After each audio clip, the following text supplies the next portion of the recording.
The lunch rush at Rocco's kitchen in Chicago's Little Italy was brutal, but Carmen Hernandez had survived worse.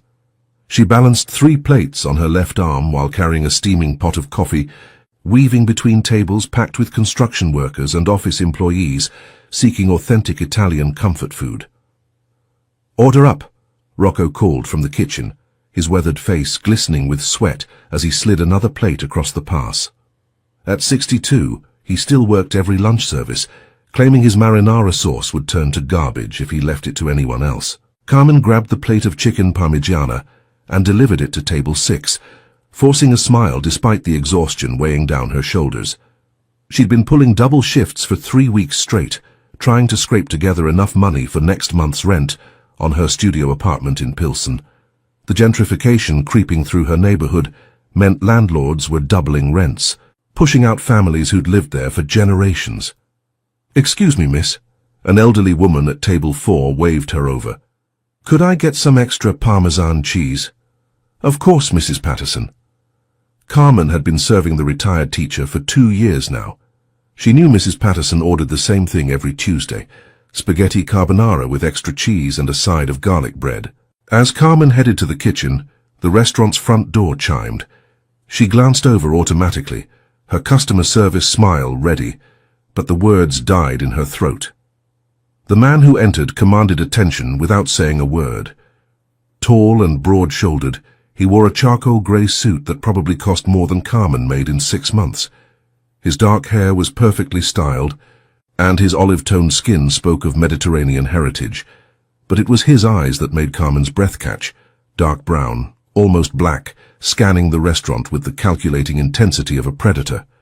Behind him followed 2 other men in expensive suits, their postures alert and protective. The entire restaurant seemed to quiet, conversations dropping to whispers as patrons instinctively recognized danger. "Table for 3? Carmen approached them, her voice steady despite the way her pulse had quickened. She'd grown up in neighborhoods where you learned to read people quickly. This man radiated power and barely contained violence. "Just me," he said, his voice deep and commanding. "Somewhere private." Carmen led him to a corner booth, acutely aware of how his presence seemed to fill the space around them. As he sat down, she noticed his white dress shirt had the top 4 buttons undone, revealing a muscular chest and a discreet tattoo on the side of his neck, elegant script in what looked like Italian. A platinum Rolex caught the light on his wrist as he adjusted his sleeve. "What can I get you?" she asked, pulling out her order pad. His dark eyes studied her face with unsettling intensity. "Coffee, black, and whatever Rocco recommends." Carmen nodded and headed to the kitchen, but she could feel his gaze following her. When she returned with his coffee, he was speaking quietly into his phone. "Don't care what it takes, Angelo. Find him before sunset or—" He looked up as Carmen approached, immediately ending the call. She set down the coffee, noting how his jaw tightened when their fingers accidentally brushed. "Rocco says to try the osso buco. It's his grandmother's recipe." "Fine." He didn't look at the menu, his attention fixed entirely on her. "You're not Italian." It wasn't a question. Carmen straightened her shoulders, recognizing the subtle challenge in his tone. "Mexican-American, born in Chicago, if that matters to you." Something flickered in his expression. Surprise, maybe even respect. "It doesn't. You work hard." "I work 3 jobs," Carmen replied, unsure why she was sharing personal information with this dangerous stranger. "Lunch shift here. Evening shift at a diner in Pilsen. Weekend catering gigs when I can get them." 3 jobs. He repeated the words like they were foreign to him. "Why?" Carmen almost laughed at the question. "Because rent doesn't pay itself, and neither does food or utilities. Some of us don't have the luxury of choice." His expression darkened, and Carmen realized she might have overstepped. Men like him, clearly wealthy, obviously powerful, probably weren't used to being challenged by waitresses. But instead of anger, she saw something else in his eyes. Curiosity. "I'll get your food," she said quickly, retreating to the kitchen. "Who's the guy in the corner?" Luce whispered as Carmen waited for the osso buco. Her friend had been working at Rocco's for 5 years and had an uncanny ability to read customers. "No idea, but he's got money and attitude in equal measure. And he's been watching you like a hawk since he sat down, Luce added with a knowing grin. Maybe he's looking for more than lunch. Carmen shot her a warning look. Don't even think about it. That man is trouble with a capital T. When she returned with his meal, the stranger was staring out the window at the street. His profile was sharp and aristocratic, but there was something haunted in his expression that made Carmen's chest tighten unexpectedly. "Your food," she said softly. He turned back to her, and for a moment the dangerous mask slipped. She saw exhaustion there, and something that looked almost like loneliness. "Thank you." He paused, waiting. "Carmen. Carmen." The way he said her name, with that slight Italian accent, made her stomach flutter. "I'm Luciano." Just then, Rocco emerged from the kitchen, wiping his hands on his apron. When he saw Luciano, his face went pale. "Mr. Rossi," Rocco said carefully, "I wasn't expecting you." Carmen felt the blood drain from her face. Rossi. She'd heard that name whispered in her neighborhood, always with fear and respect. The Italian family that controlled most of Chicago's underground operations. Luciano's eyes never left Carmen's face as he responded to Rocco. "Just wanted to try the food I've heard so much about." But Carmen knew that was a lie. Men like Luciano Rossi didn't randomly visit neighborhood restaurants. They came for reasons, and now she was terrified to find out what his reason might be. "Everything to your satisfaction?" Rocco asked nervously. "Excellent," Luciano replied, though he'd barely touched his food. "Carmen here has been very attentive." The way he said her name again made her shiver. When Rocco retreated to the kitchen, Luciano leaned back in his seat, studying her. "You're afraid of me now," he observed. Carmen lifted her chin. "Should I be?" "That depends." His fingers drummed against the table, the Rolex catching the light. "Do you make a habit of challenging dangerous men?" "I make a habit of treating everyone with respect until they prove they don't deserve it." A slow smile spread across his face, the first genuine expression she'd seen from him. Interesting philosophy. Before Carmen could respond, her phone buzzed with a text from her landlord. Another rent increase notice. Her heart sank as she read the amount. Even with 3 jobs, she'd never make that much. "Problem?" Luciano asked, noticing her expression. Carmen quickly put her phone away. "Nothing I can't handle." But as she walked away to check on other tables, she felt his intense gaze following her every movement, and despite every instinct screaming at her to stay away from Luciano Rossi, she couldn't deny the electric pull she felt toward him. She just had no idea that in 3 hours, his 7-year-old daughter would change both their lives forever. The afternoon rain started just as Carmen's shift was ending. She stood under Rocco's awning, watching the downpour turn the streets into rivers, when she heard it. A small, frightened sob coming from the alley beside the restaurant. Following the sound, Carmen found a little girl huddled behind a dumpster, soaked to the skin and shivering. She had dark hair plastered to her head, and enormous brown eyes filled with tears. "Hey, sweetheart," Carmen said gently, crouching down to the child's level. "Are you okay?" The girl looked up at her with those huge eyes. "I can't find my papa," she whispered in accented English. "I was playing in the park, and then there were these scary men, and I ran, but now I don't know where I am." Carmen's heart clenched. The child couldn't be more than 7 years old. "What's your name, baby?" "Aria. Aria Rossi." Carmen's blood turned to ice. Rossi, as in Luciano Rossi, who'd been sitting in her restaurant just hours ago. "Okay, Aria. I'm Carmen. Let's get you somewhere warm and dry, and then we'll find your papa, okay?" Aria nodded, allowing Carmen to lift her into her arms. She was so small and light, and Carmen felt a fierce protective instinct surge through her as she carried the child into the restaurant. "Rocco!" Carmen called. "I need towels and hot chocolate." Rocco emerged from the kitchen, took one look at the soaked child in Carmen's arms, and his face went white. "Madonna mia, is that—" "Aria Rossi," Carmen confirmed quietly. "She's lost." Rocco crossed himself. We need to warm her up first," Carmen interrupted firmly.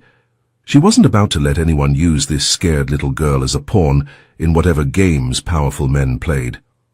Carmen wrapped Arya in clean kitchen towels and sat her at a corner booth, bringing her steaming hot chocolate and a plate of Rocco's famous chocolate chip cookies. "Better?" Carmen asked, brushing damp hair from Arya's forehead. Arya nodded, cupping the mug in her small hands. "You're very pretty," she said shyly, "and you smell like flowers." Carmen's heart melted. "Thank you, sweetheart. Can you tell me what happened? How did you get separated from your papa?" "I was at Lincoln Park with Frank. He's Papa's friend who watches me sometimes. But Frank had to talk to some men and he told me to stay by the swings. I was being good, I promise. But then these other men came, and they were talking about Papa, saying mean things. Frank told me to run and hide, so I did. I ran and ran until I couldn't run anymore." Carmen's stomach clenched. It sounded like some kind of ambush or confrontation. "Do you remember anything about these men? What they looked like?" Arya scrunched up her face, thinking. "One of them had yellow hair and talked funny.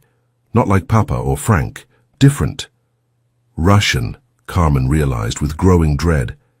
She'd heard enough Russian accents in her neighborhood to recognize the description. "Arya, does your papa have a phone number, you know?" The little girl rattled off a number, which Carmen immediately memorized. But before she could decide whether to call, the restaurant's front door burst open. Luciano Rossi strode in like an avenging angel, his hair disheveled, his expensive suit wrinkled, and murder in his dark eyes. Behind him came Angelo and two other men Carmen didn't recognize. "Papa!" Arya cried, scrambling out of the booth and running to him. Luciano dropped to his knees, catching his daughter in his arms and holding her so tightly, Carmen thought he might never let go. For a moment, the dangerous Mafia boss disappeared, replaced by a terrified father who thought he'd lost everything. "Arya, mia bambina," he whispered against her hair, his voice breaking. "I was so scared." "I'm okay, Papa. Carmen took care of me. She gave me hot chocolate and cookies, and she smells like flowers." Luciano's eyes found Carmen over his daughter's head, and the raw gratitude in them made her chest tight. Slowly, he stood, lifting Arya with him. "Where did you find her?" he asked Carmen, his voice carefully controlled. "In the alley. She was hiding behind the dumpster, soaked and scared." "Frank?" Luciano asked Angelo without taking his eyes off Carmen. "In the hospital," Angelo replied grimly. 3 broken ribs, concussion. He'll live, but barely. Fedorov's men jumped him at the park." Luciano's jaw clenched, and Carmen saw his hands tighten protectively around Arya. "How many?" 4. Frank took down 2 before they got him. Arya ran like he told her to.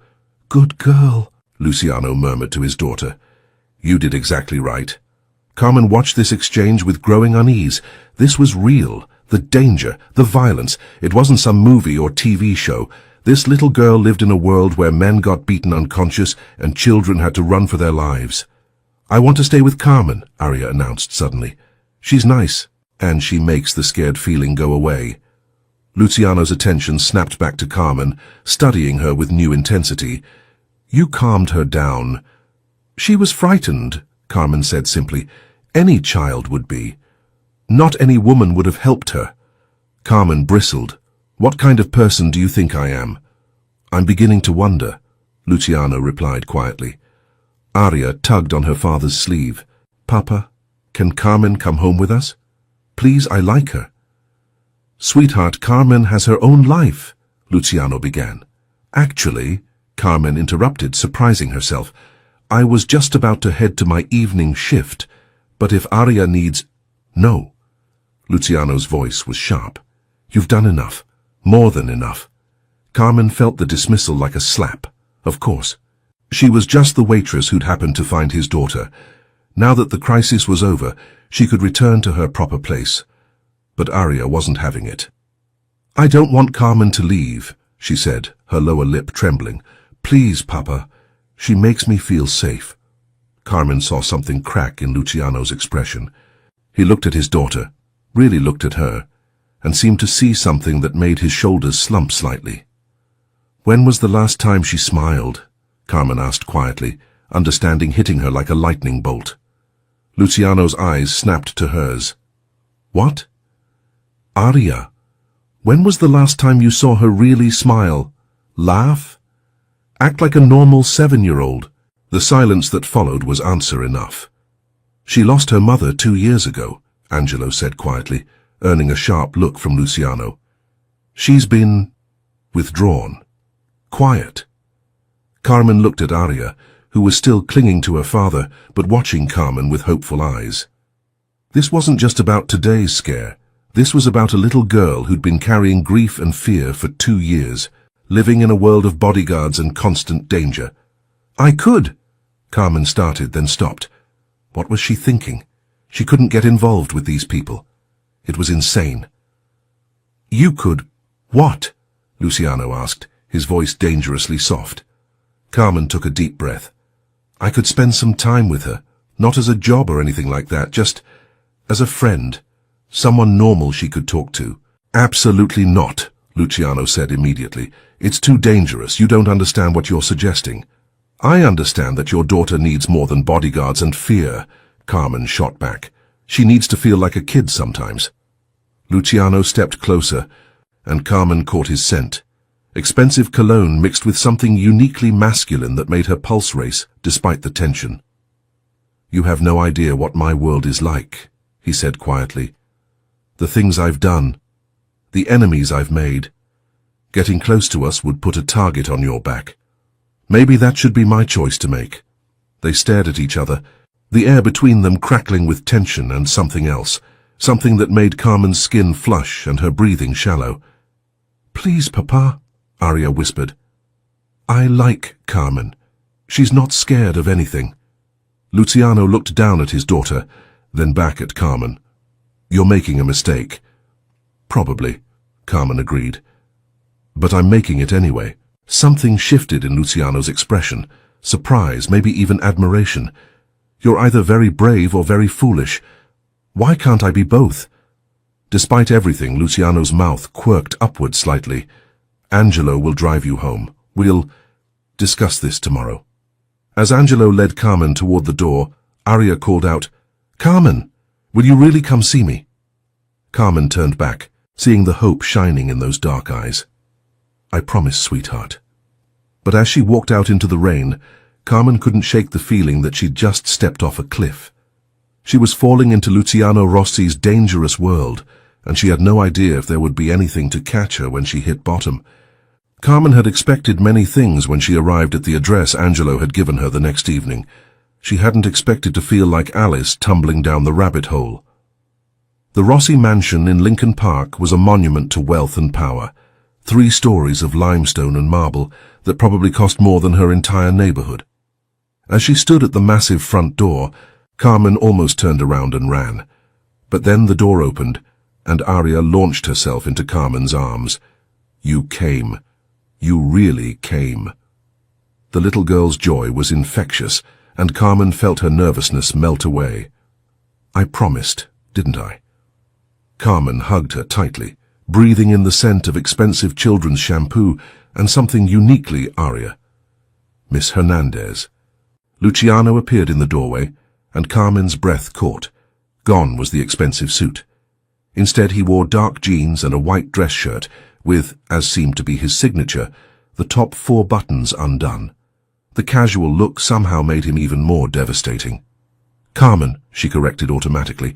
Just Carmen. His dark eyes studied her face. Carmen, thank you for coming. Aria grabbed Carmen's hand and tugged her inside. The foyer alone was larger than Carmen's entire apartment, with a crystal chandelier that probably cost more than she made in a year. Come see my room, Aria demanded, pulling Carmen toward a sweeping staircase. Aria, Luciano's voice held gentle warning. Let Carmen catch her breath first. But Carmen was already following the excited 7-year-old up the stairs, marveling at the oil paintings and antique furniture that lined the hallway. Aria's room was a princess fantasy in pink and gold, with a canopy bed and enough toys to stock a small store. This is beautiful, sweetheart, Carmen said, sitting on the bed as Aria showed her various dolls and books. Mama picked out most of it, Aria said quietly, before she went to heaven. Carmen's heart clenched. Tell me about your mama." Arya climbed onto the bed beside her, cuddling close in a way that made Carmen's maternal instincts surge. "She was really pretty like you, and she smelled good like you. She used to read to me every night and sing Italian songs. Do you remember any of the songs?" Arya nodded and began humming a soft melody. Her voice was sweet and clear, but there was a sadness in it that no 7-year-old should carry. "That's beautiful," Carmen said softly. "Your mama had good taste in music." "Papa doesn't sing anymore," Arya confided. "He used to before Mama died. Now he just works all the time and looks sad." Carmen glanced toward the doorway, where she could sense rather than see Luciano listening. Sometimes when people are very sad, they forget how to do happy things, but that doesn't mean they don't love you. "I know Papa loves me," Arya said matter-of-factly, "but I think he's lonely. Are you lonely, Carmen?" The innocent question hit Carmen like a punch to the chest. "Sometimes," she admitted. "Maybe you and Papa could be lonely together, then you wouldn't be lonely anymore." Before Carmen could figure out how to respond to that bit of 7-year-old logic, Luciano appeared in the doorway. "Arya, why don't you show Carmen your art supplies? I thought maybe you two could draw together." Arya's face lit up, and she scrambled to a corner of the room where an easel and art table were set up. As she gathered supplies, Luciano moved closer to Carmen. "She hasn't talked about her mother like that in months," he said quietly. "Usually she just shuts down when anyone mentions Adriana." Carmen could feel the warmth radiating from his body, could smell that intoxicating scent of expensive cologne and male skin. "She needs to talk about her. Keeping grief locked inside isn't healthy for anyone, especially a child." "You sound like you speak from experience." Carmen met his gaze steadily. "I lost my parents when I was 12. Car accident. I went to live with my grandmother, but she didn't like talking about sad things. I learned to keep it all inside." Something shifted in Luciano's expression, understanding, maybe even sympathy. "I'm sorry. It was a long time ago, but I remember what it felt like to have no one to talk to about them." "Carmen, look!" Arya called from her art table. "I'm drawing you!" Carmen moved to look over Arya's shoulder, laughing at the stick figure with long dark hair and a big smile.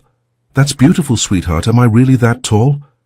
"You're the tallest lady I know," Arya said seriously, "except in your heart. In your heart, you're just the right size for hugs." Carmen felt tears prick her eyes at the innocent wisdom.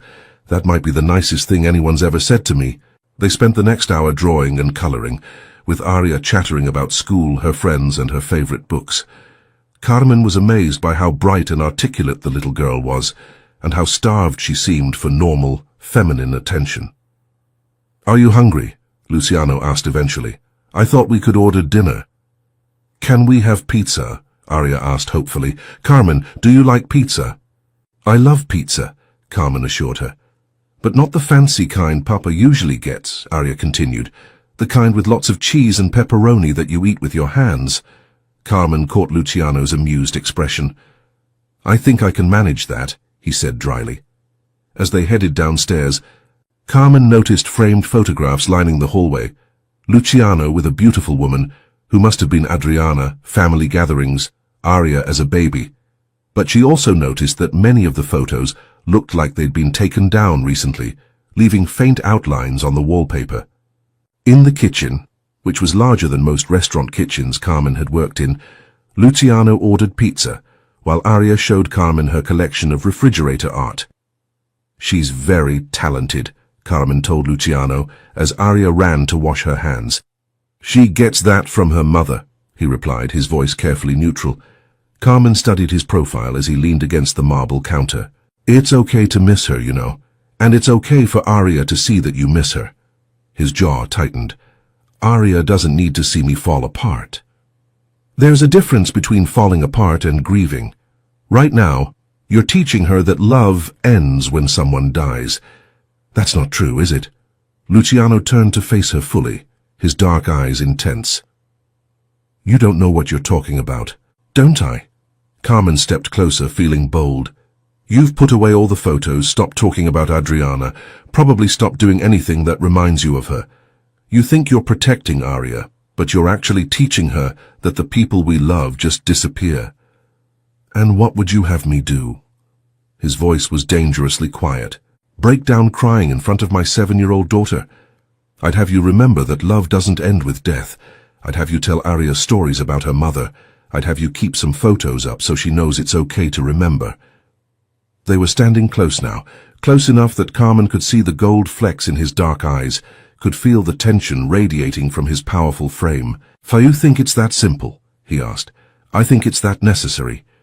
Before Luciano could respond, Arya bounced back into the kitchen. "Is the pizza here yet? I'm starving." "Soon, bambina," Luciano said, his voice immediately gentle as he turned to his daughter. The pizza arrived 20 minutes later, and they ate at the kitchen island like a normal family. Carmen watched Luciano with Arya. How patient he was, how he listened to her chatter about school with genuine interest, how he automatically cut her pizza into smaller pieces and made sure she had enough to drink. "Papa," Arya said around a bite of pizza, "can Carmen come to my school play next week? We're doing Cinderella and I'm playing a mouse." Carmen saw Luciano tense. "Sweetheart, Carmen has her own job." "I'd love to come," Carmen interrupted.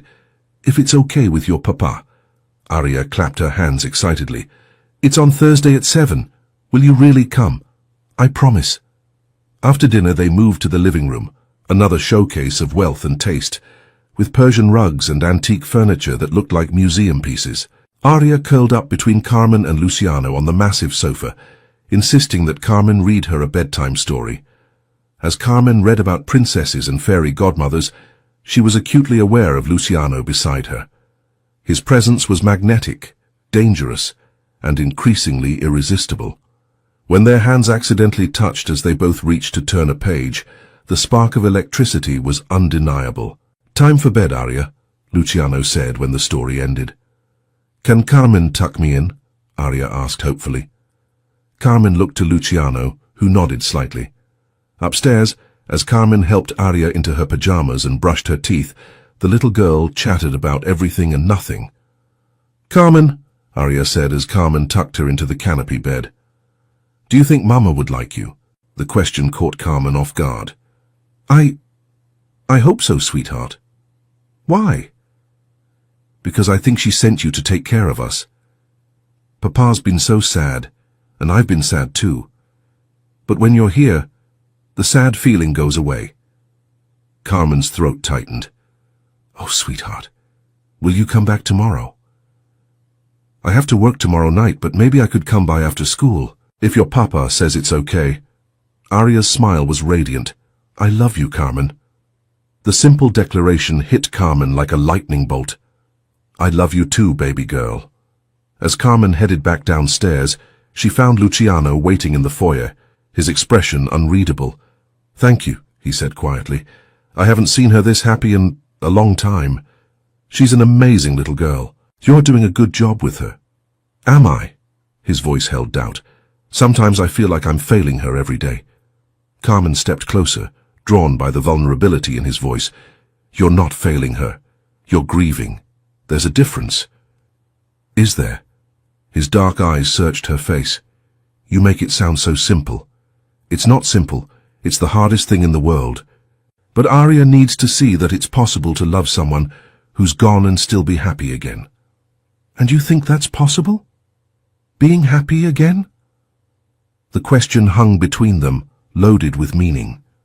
Carmen was suddenly very aware of how close they were standing, of the way Luciano's eyes had dropped to her lips. "I think," she said softly, "that happiness finds us in the most unexpected places." Carmen. Her name on his lips sounded like a prayer and a warning all at once.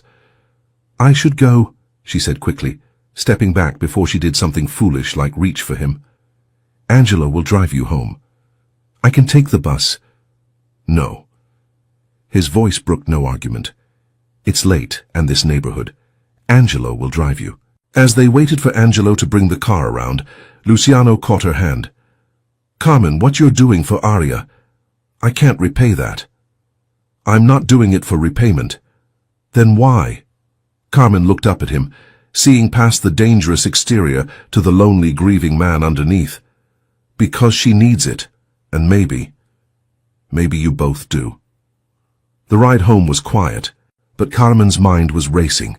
She was falling for them, both of them, the sweet, lonely little girl and her complex, dangerous father. And that terrified her more than any threat from his enemies ever could, because she was starting to realize that Luciano Rossi might just be worth the risk. Carmen should have known that happiness in Luciano's world came with a price. She'd been spending time with Aria for 2 weeks, helping with homework, attending the school play, teaching her to braid friendship bracelets. The little girl was blossoming, laughing more, talking about her mother with joy instead of just sadness. And Luciano. Luciano was watching Carmen with an intensity that made her skin burn and her heart race. But she should have remembered that men like Luciano Rossi had enemies, and those enemies didn't care about collateral damage. The call came at 2 a.m. on a Tuesday night. Carmen was dead asleep in her studio apartment when her phone rang with an unknown number. "Hello?" she answered groggily. "Carmen Hernandez." The voice was cold, accented, Russian. "You have something that belongs to me." Carmen sat up, instantly alert. "Who is this?" "My name is Sergei Fedorov, and you, little waitress, have made a very big mistake." Ice flooded Carmen's veins. She'd heard that name whispered in the same fearful tones as Rossi. "I don't know what you're talking about. Don't you? You've been playing house with Luciano Rossi's daughter. Very touching. Very vulnerable. If you hurt Aria—" "Hurt her?" Sergei laughed, the sound like broken glass. "Why would I hurt her when she's so much more valuable alive? Children make such excellent leverage." Carmen was already pulling on clothes, her mind racing. "What do you want?" "Rossi has something of mine. A shipment that went missing from the docks last week. He has 24 hours to return it, or the little girl disappears forever." "You're insane if you think—" "I'm practical," Sergei cut her off. "And you, Carmen, are going to deliver my message, because if you don't, well, let's just say that pretty little apartment of yours isn't nearly as secure as you think it is." The line went dead. Carmen's hands shook as she called Luciano's number. It went straight to voicemail. She tried Angelo's number. Same thing. Growing panic clawed at her chest as she threw on shoes and grabbed her keys. She had to get to the mansion, had to warn them. But when she arrived at Lincoln Park 20 minutes later, the house was dark and silent. Too silent. Carmen's blood turned to ice as she noticed the front door standing slightly ajar. "Luciano," she called softly, pushing the door open. "Aria." Silence. She found signs of a struggle in the living room, overturned furniture, broken glass from a shattered vase. Her phone buzzed with a text from an unknown number. Too late. The girl is safe. For now. Carmen sank onto the sofa, her legs giving out. They had Aria. Sergei Fedorov had taken that sweet, innocent little girl, and it was all Carmen's fault. If she hadn't gotten involved, if she hadn't made herself a target. "Carmen?" She spun around to find Luciano standing in the doorway, his white dress shirt torn and bloody, his face a mask of controlled rage. "Oh, God!" she breathed, running to him. "Are you hurt? Where's Aria? I got a call. She's gone." His voice was flat, emotionless. "Fedorov's men took her 2 hours ago." Carmen reached for him, but he stepped back, his dark eyes cold as winter. "This is your fault," he said quietly. The words hit her like physical blows. "Luciano, I told you it was dangerous. I told you that getting close to us would put a target on your back. But you didn't listen, did you? You had to play the hero.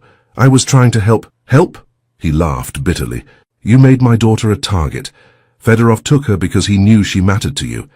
Because he knew that hurting her would hurt me through you." Carmen felt tears streaming down her face. "I'm sorry. I'm so sorry. But we have to find her." "We?"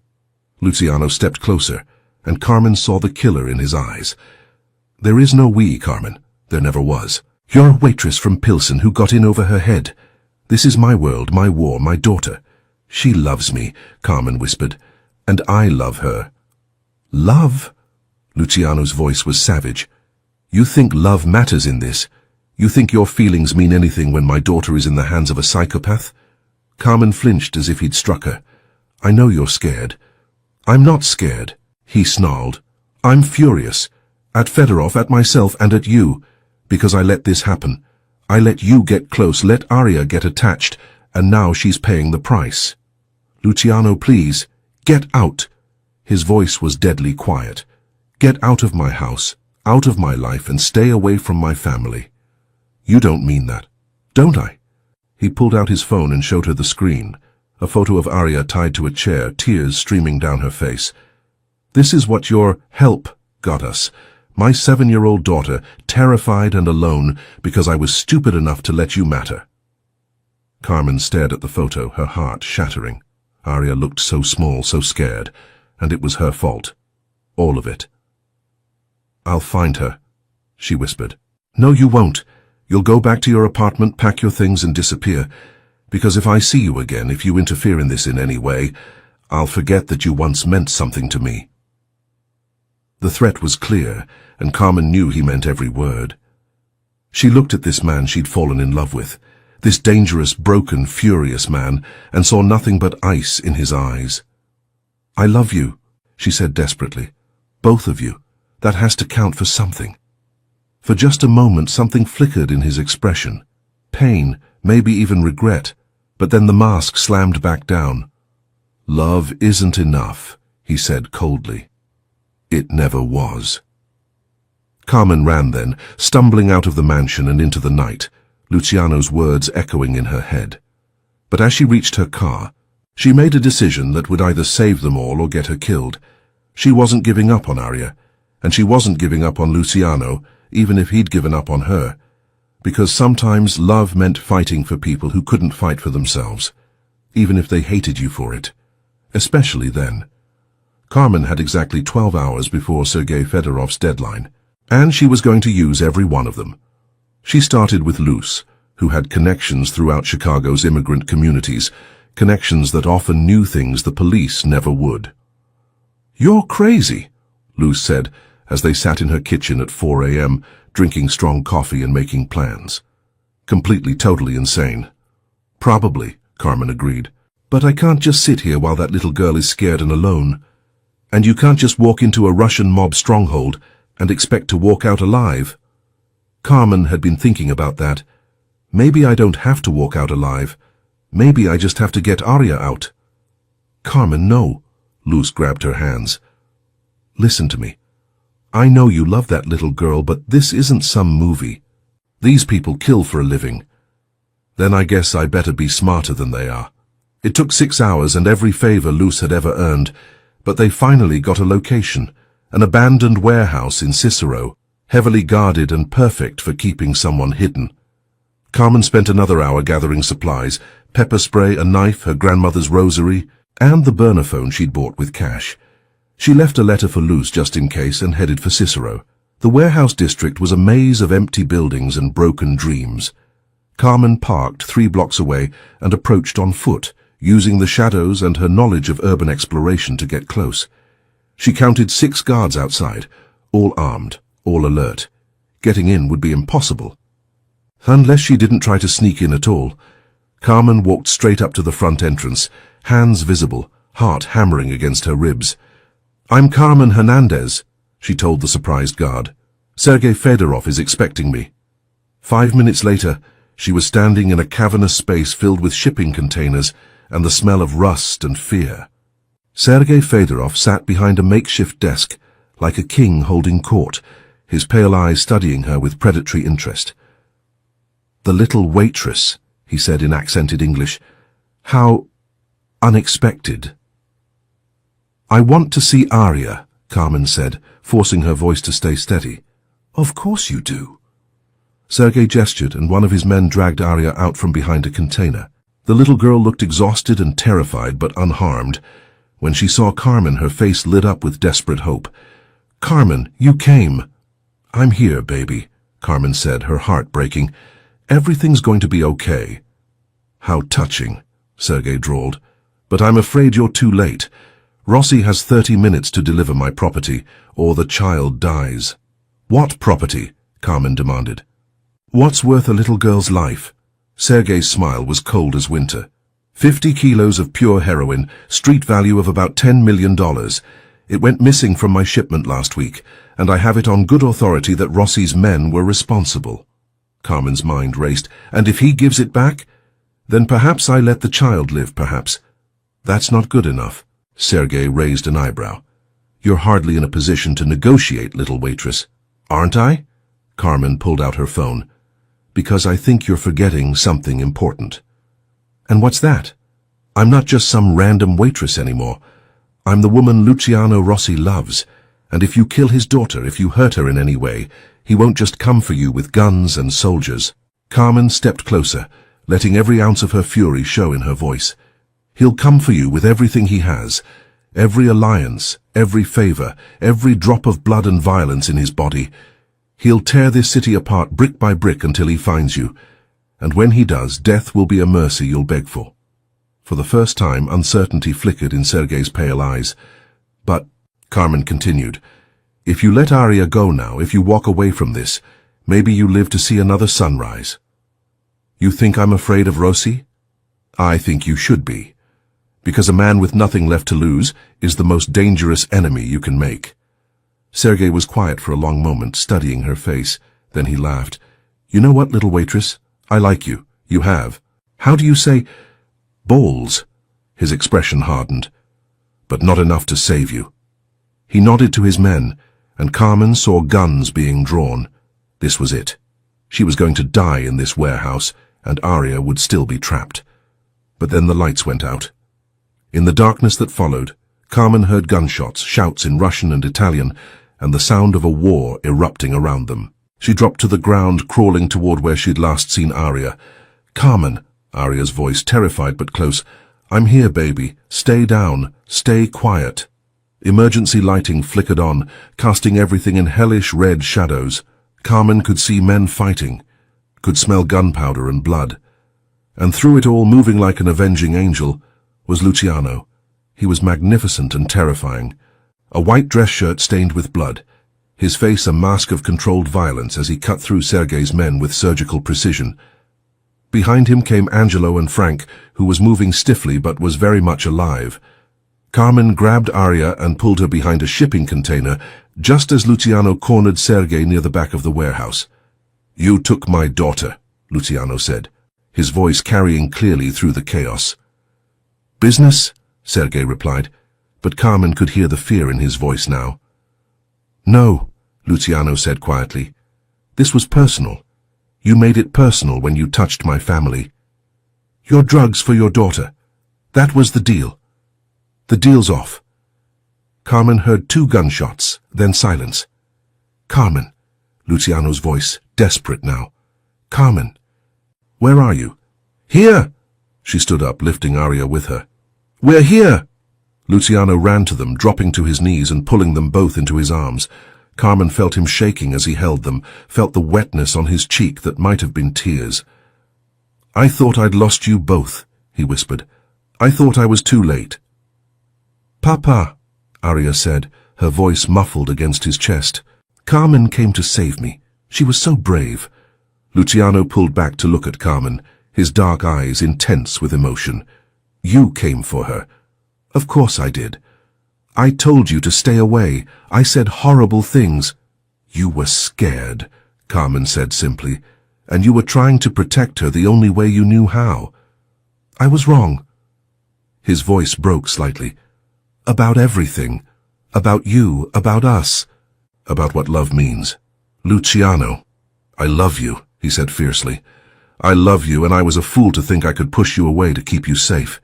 You're not safe anywhere without me, and I'm not whole without you. Carmen felt tears streaming down her face. I love you too, both of you, so much. Marry me, he said suddenly. Carmen blinked. What? Marry me. Be Aria's mother, be my wife, be part of this family for real. I don't want to spend another day without you. Papa's right, Aria piped up. We need you. We're not a real family without you. Carmen looked at this man and this little girl who had become her whole world, and she knew there was only one answer. Yes, she whispered. Yes, yes, yes. Luciano kissed her then, right there in that warehouse surrounded by the aftermath of violence, and Carmen tasted love and hope and the promise of forever. I don't need help, Luciano murmured against her lips. I need you. There's a difference." "Good," Carmen replied, smiling through her tears, "because you're stuck with me now." As Angelo and Frank secured the scene, as sirens wailed in the distance, as the dangerous world of the Chicago underworld continued to spin around them, Carmen held her new family close and knew that sometimes the most unexpected love was worth any risk. Even if it came with a side of danger and a man who looked devastating in a blood-stained white shirt. Years later, Carmen would look back on that warehouse as the place where their real life began. The wedding was small and perfect, just family and close friends in the garden of the Lincoln Park mansion. Aria served as maid of honor, beaming in her pink dress as she watched her father marry the woman who had become her mother in every way that mattered. Luciano kept his promise to change. The Rossi family's operations gradually shifted from the shadows into legitimate businesses, restaurants, real estate, security consulting. He would always be a powerful man, would always command respect and inspire a little fear, but the violence was behind them. Carmen continued working, but now she managed a chain of authentic Mexican-Italian fusion restaurants that had become the most popular spots in Chicago. She and Rocco had become partners, bringing together their shared love of food and family. Aria thrived. She was still the sweet, intelligent girl she'd always been, but now she laughed freely, talked about her mother Adriana with joy instead of just sadness, and had gained a little brother, Matteo, who adored his big sister and his fierce, loving mama. On quiet Sunday mornings, Carmen would find Luciano in the kitchen making espresso, his white dress shirt casually unbuttoned, his platinum Rolex catching the morning light, that elegant tattoo on his neck, a reminder of the dangerous man he'd once been. But when he looked at her with those dark eyes full of love and contentment, she saw only her husband, her partner, her home. "Any regrets?"